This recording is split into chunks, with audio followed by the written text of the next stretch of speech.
Interesting. Oh, whoops.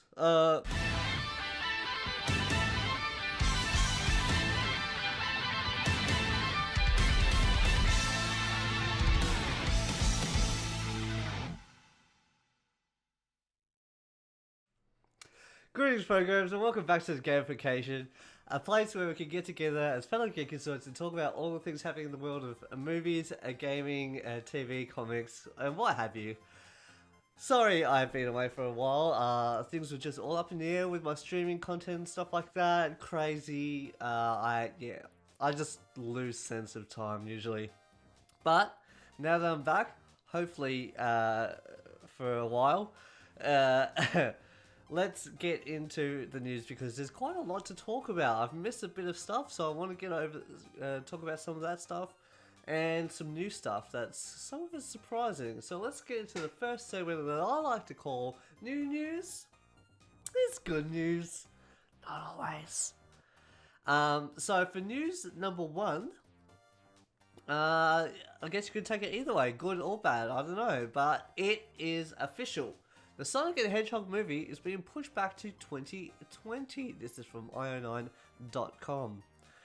So let's get into, let's read some of this and see what we can glean from this outcome. Gotta fix it fast, but not that fast. Director Jeff Fowler has announced that Paramount had delayed the release of Sonic the Hedgehog movie by 3 months to allow the visual effects team some more time to work on a character redesign. Earlier this month, following criticism of Sonic's design in the first Sonic the Hedgehog trailer, Fowler promised they will work on a new design for the character. This prompted some criticism about whether this would put undue pressure on the visual effects artists, giving them less time to finish the movie. Now the director has announced on Twitter that the movie will be released on February 14th, 2020 instead. The whole situation has prompted a larger conversation about fandom criticism and the way visual effects artists are treated in the industry. We IO9, Gizmodo, I guess you could call them, we recently talked with some VFX artists about what it would take to do a redesign of the Comic the Hedgehog character based on suggested changes that have been supported by fans. They said it would take somewhere up to 3 months to get the character ready to put back into the movie. Okay, the thing about this, hang on, my camera is not being centered.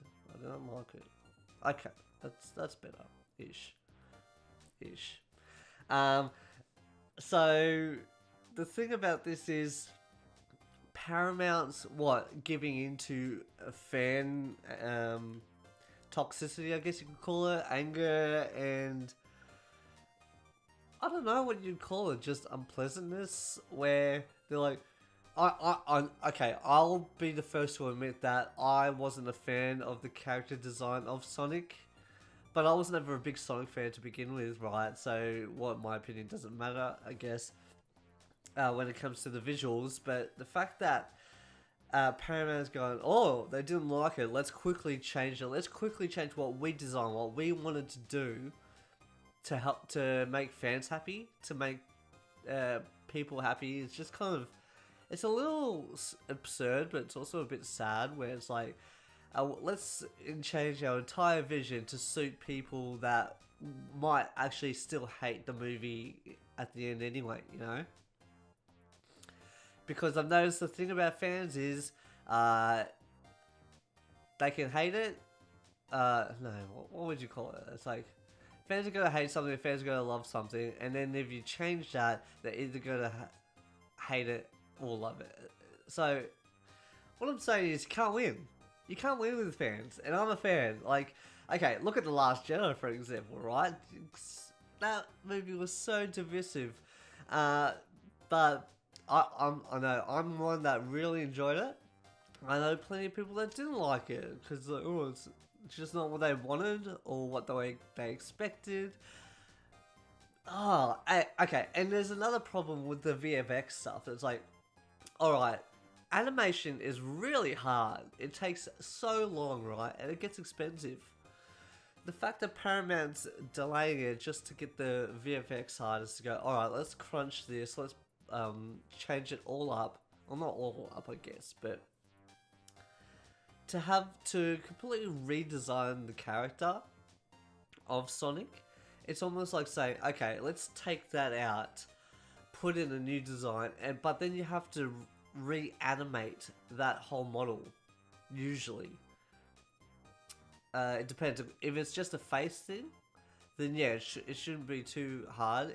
It'll be hard with the face movements and stuff like that, right? The performance capture, the motion capture. But, it's frustrating, right? Because it probably won't take 3 months. It'll take maybe 5 months if it's just the whole body thing, right? So that could be hard. That could be annoying, and that could set back Paramount even more. That could cost them more money. So for them to go, oh, the fans don't like it, let's completely change our vision for this character. I don't know. I'm just not a fan of that, even though I'm like, yay, they're changing the character look. I'm not a fan of them from a business side, I guess. Of Paramount from a business side. And just succumbing to social media. And we know how, like, Facebook, Twitter, and all that stuff, it could get pretty heavy. Politically, socially, whatever. I don't want to touch on that stuff, but I don't know. I'm so in the middle where I'm like, I was never a Sonic fan, so I probably won't even see the movie. But then again, look at the whole business side of it is like, hey, let's put more money into it just to make fans happy. But that's not even a guarantee, you know. Tell me what you think in the comments below, because I want to hear from you people. What do you think of this change for the Sonic visual design? And what do you think it means for the future of video game movies in the industry, I guess? Alright, news number 2. Robert Pattinson, reportedly a frontrunner to play the Batman. Also, Nicholas Hoult. This was an updated article I want to mention from IGN. I'll read you the original report and then I'll give you the update, okay? The original report follows. Twilight star Robert Pattinson will reportedly play the title role of the Batman by director Matt Reeves. It's the upcoming DC movie. Quote, while sources say it's not yet a done deal, Pattinson is the top choice and it's expected to close shortly. Warner Brothers has no comment, Variety reports. Pre-production begins this summer. Matt Reeves is still polishing the script. No official start date has been set for the Batman. Insiders tell Variety filming could start in late 2019 or early 2020, according to the trade. Pattinson will be the 6th actor to play the modern incarnation of the Dark Knight on the big screen since Michael Keaton starred in 1989's Batman. He succeeds Ben Affleck in the role, who bowed out earlier this year after playing the Dark Knight in Batman v Superman, Dawn of Justice, and Justice League. Ugh. Hey, I'm not ragging Ben Affleck as Batman. I actually quite enjoyed him as an older Batman, but Justice League was not a good movie. Pattinson's next movie will be Christopher Nolan's next film, which also stars John David Washington. His film credits include not only his star-making turn as vampire Edward Cullen in the Twilight franchise, but in more recent years such indie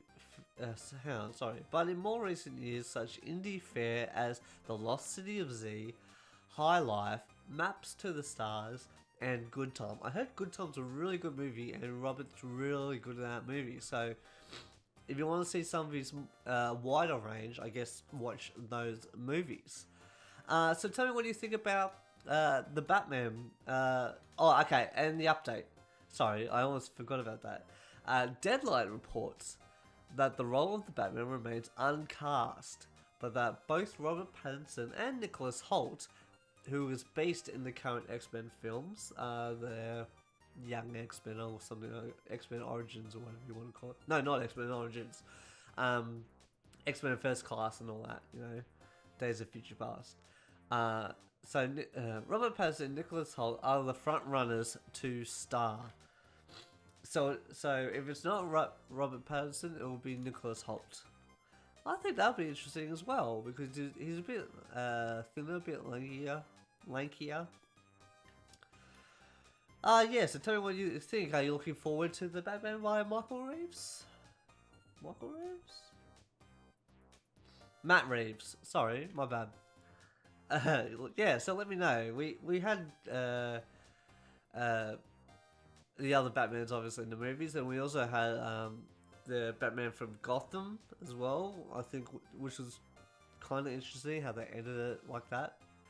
News number 3.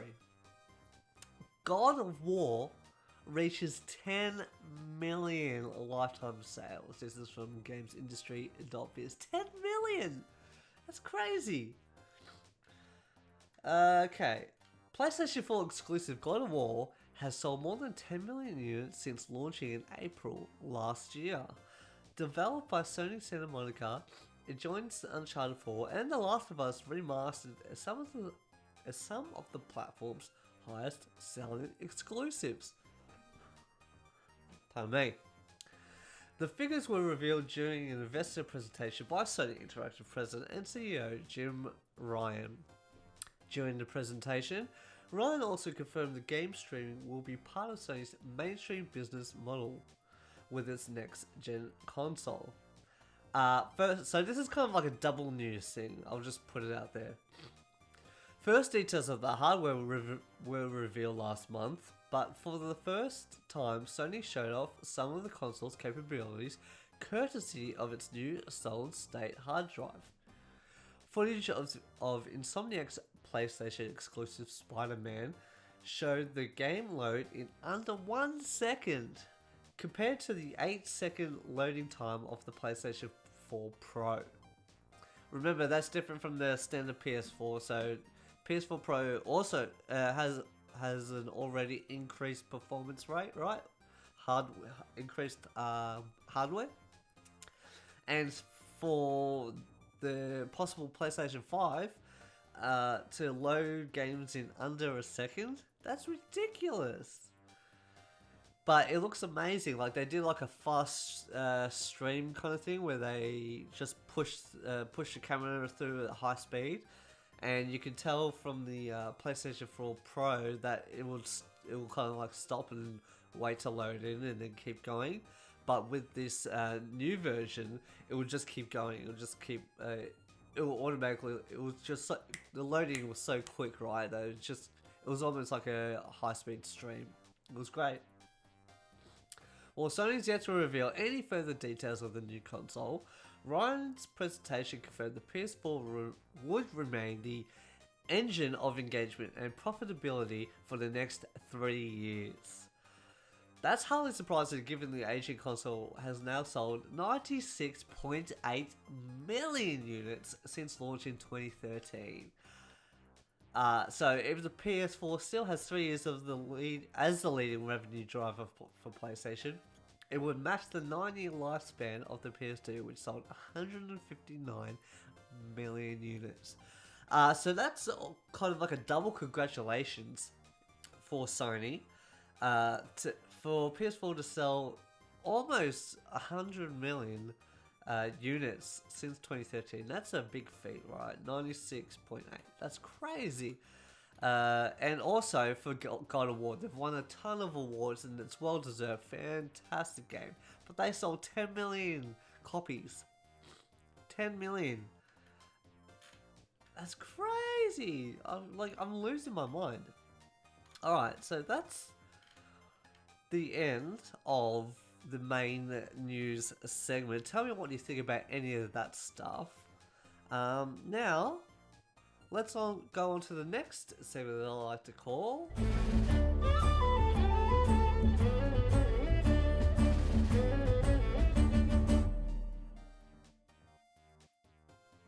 That's right. What's on the nose board? Just some other random little bits and pieces. So I thought you guys might enjoy uh, just hearing about getting an ear for. Maybe go, oh, I might be interested in something of that nature later in the year. We'll see how it goes. Okay, so first up, just a shout out, Rhyme, the game, is now free on the Epic Games Store. That's crazy. I played on PS Plus, I believe. It's just like a little walking simulator with puzzles and stuff. Really beautiful, great art style, I'd say. It's a cel shaded type, but it's definitely worth it. It's only like 2 or 3 hours. It's kind of like on that journey type where you just gotta go through and let the music and the art and all the visuals and stuff kind of go through. It's it was quite enjoyable, I remember. The second one, this is kind of a bigger one, Cyberpunk 2077. Remember that title, will be shown to greater detail at E3 2019 this year. That's only next month. That's only like 2 or 3 weeks away. And these presentations will be open to both the public and behind closed doors. So press and public. So press, obviously, they usually book times and see the videos and gameplay and stuff like that. Take notes and whatnot to report back to us on the internet, in magazines and whatnot. But the people that like buy tickets to go to E3, they will be able to get their hands on or just have a look at a copy. It says here, although the showings will be different depending on whether you are a member of the industry or not, the game will also be played by developers instead of those attending E3. Okay, so what they're saying is the developers are going, okay, have a look at this, have a look at that. It's kind of like couch co-op in a way. It was like, oh, okay, what about the people watching and learning more about it will be like, okay, so tell me about this, tell me about that, what does that do? So yeah, it's very much watch and learn kind of thing. But we might see a new trailer as well at E3 because it's Cyberpunk 2077. It's not a PlayStation exclusive, so we'll probably see more either on the PC showcase or the Xbox, the Microsoft show floor. So look out for that. I thought I had a third one, but apparently not. Okay. Also, rumors abound. A new movie based on Star Wars, The Knights of the Old Republic, is in the works. This is from BuzzFeed. It was a big article, but it was from BuzzFeed, so that's why I'm putting it in as rumors, okay? I won't put in the official news until it is confirmed by Lucasfilm. A movie based on Star Wars Knights of the Old Republic, the beloved video game first released in 2003, is currently being written by Later Kalogridis, who worked on Avatar, Shutter Island, and Alita Battle Angel. So she's doing it for Lucasfilm. 3 sources close to the project told BuzzFeed News. Kalogridis is close to finishing the first script of a potential KOTOR trilogy. According to the 3 sources, she is the first woman writer of a Star Wars movie since The Empire Strikes Back in 1980, when Lee Brackett received a co-writing credit with Lawrence Kasdan. Representatives of Kalogridis, Lucasfilm, and Disney did not respond to BuzzFeed News' request for comment. And also, not another article, but a similar article from Gizmodo. I took a section from that saying, quote, while there are many corners of the formal Star Wars internet that have speculated that Benioff and Weiss will be the stewards of Knights of the Old Republic, Kalogridis was hired in spring 2018 to develop the property, the site writes. However, that's odd because news of Benioff and Weiss being hired was in February 2018, which lines up. The key here is that they are writing their movies and she's writing this one, so it's different. Gizmodo. Yeah, from Gizmodo. So, from what I understand, this is not the same. So, Benioff and Weiss might not be writing the Knights of the Old Republic that we first thought. I actually thought it was going to go further back, like the Origins of the Jedi or something. That's what I thought Benioff and Weiss would do. Or D&D if you want to call them. But we'll see. Maybe if they were hired in February, maybe they didn't get a writer until spring. Oh, so that's only like a couple of months after, right? So in America. Which means that she could be writing the Knights of the Old Republic for them to develop. We'll just have to wait and see. Also, Square Enix possibly are teasing, I guess you could say, the reveal of their Avengers game at E3. So I wanted to show you this.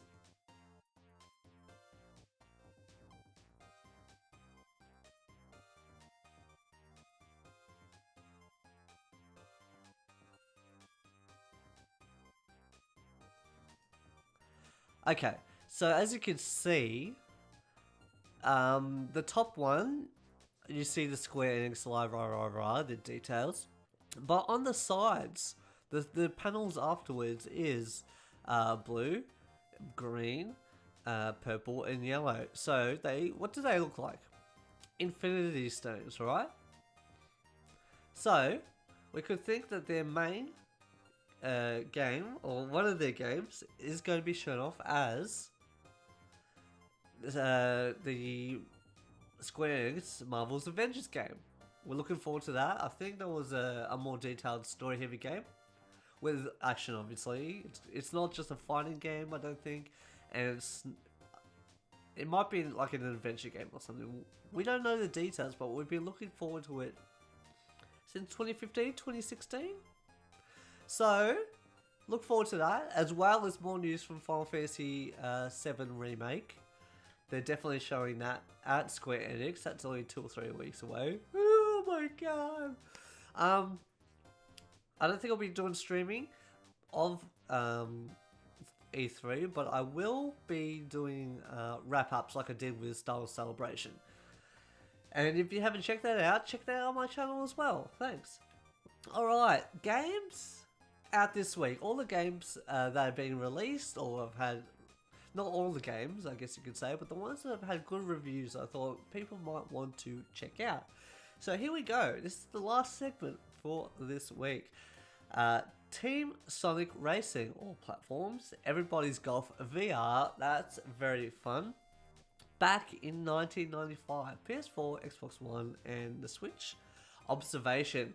This looks creepy. This looks really cool. Very Bioshock 1-esque, I guess you could say. System Shock in a way. So if you like that kind of stuff, check it out. PS4 and PC. Resident Evil HD remasters. So that's Resident Evil 0, RE1 and 4, and RE Origins.